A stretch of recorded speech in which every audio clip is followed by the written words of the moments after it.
Hey, what's happening? Today we're going to be replacing windshield wipers on this 2021 Toyota Sienna. Now you need two different size wipers for this vehicle. You need, for the passenger side, you need a 20-inch, and then for the driver's side, you need a 26-inch. So those are the two sizes that you need to get. I'm going to use these Rain-X brand wipers, but regardless of the brand, those are the sizes. When you first look at these, it might not be obvious how to remove the original ones, but it's really not that hard. And the process is exactly the same for both.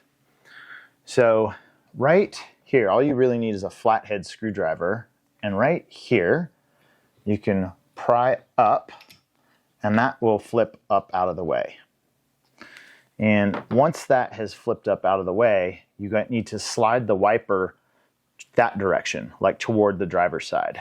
So you slide towards the driver's side, and then the whole thing comes out, and you're just left with this hook, right? So you just have that hook there. So that's what it looks like.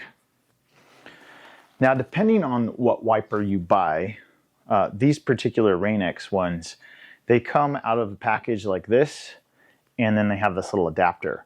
You don't need this adapter for this vehicle. So they come out of the box actually ready to go. So the install is really quick and simple. What you're going to do is lift this up. You have this opening right here. You want to put the hook through the opening and then lay it flat and then slide it back into the hook. So I'm going to move forward, and then it snaps in place just like that. And now it's locked in. So the hook just slides onto the wiper, or I should say that the wiper slides onto the inside of the hook. That's it. Totally done. So you're going to repeat the process on the 26-inch wiper, and you're done. This whole thing literally takes a couple minutes. So hopefully you found that helpful. Thanks so much for watching. Have a great day.